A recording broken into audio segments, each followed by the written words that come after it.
Hi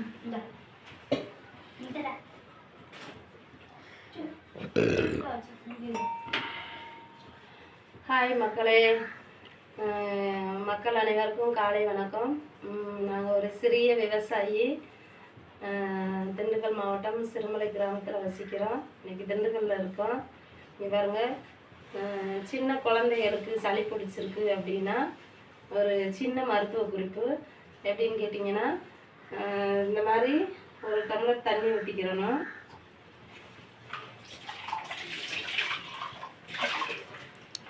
பாருங்க, இல்லை ஒரு டம்ளர் ஒரு டம்ளர் தண்ணி மட்டும் இதில் ஊற்றிக்கிறணும். ஊற்றிட்டு ஒரு வெத்தலை, இங்கே பாருங்கள், ஒரு வெத்தலையை இப்படி நாலாக பிச்சு அந்த வெத்தலையை நல்லா அதில் போடணும். அதுக்கப்புறம் ஒரு ஓமவல்லி இலையை நல்லா வாஷ் பண்ணிவிட்டு அந்த இலையும் பிச்சு நல்லா துண்டு துண்டாக அந்த மாதிரி பிச்சுட்டு அந்த இலையை போடணும். அதுக்கப்புறம் என்னன்னு பார்த்தீங்கன்னா, ஒரு 4 துளசி எடுத்துக்கோங்க.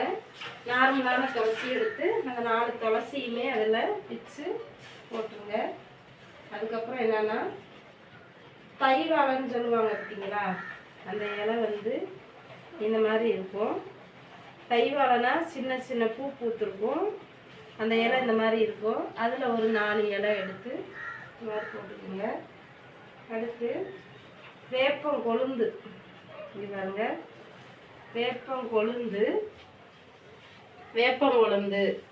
தெரியுதா? இந்த மாதிரி கொழுந்தாக எடுத்துகிட்டு அந்த கொழுந்து கொஞ்சம் போட்டுக்கோங்க. அதுக்கப்புறம் சின்ன வெங்காயம் ஒரு 3 பல்லு போட்டுருங்க. அதுக்கப்புறம் என்னன்னு கேட்டிங்கன்னா,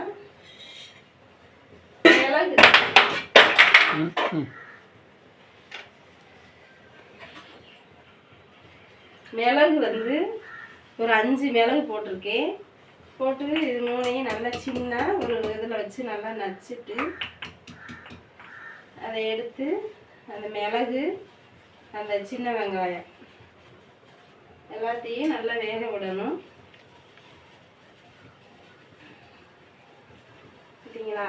இந்த மாதிரி வேக விடுங்க.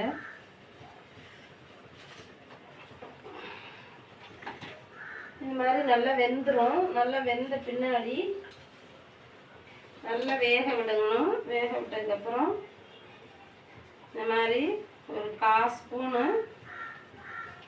மஞ்சத்தூள் போடுங்க.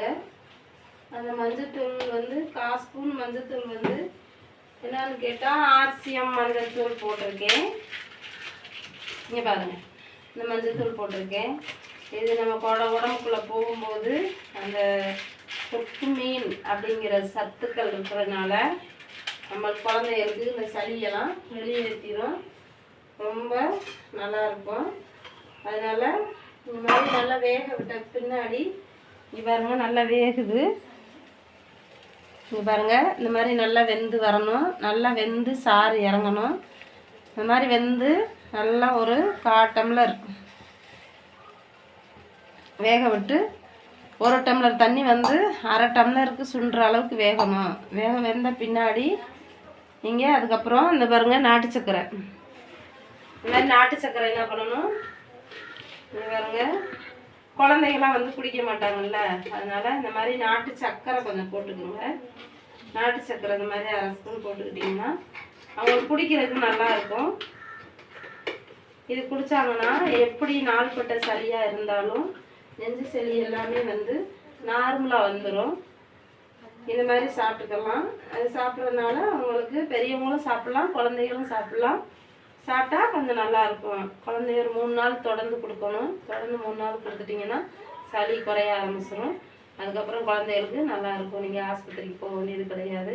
அதனால் ஒரு வயசுலேருந்து 5 வயசு வரைதி உள்ள குழந்தைகளுக்கு இந்த மாதிரி நல்லா 1/4 டம்ளர் கொடுக்கலாம், குடிக்க சொல்லலாம்.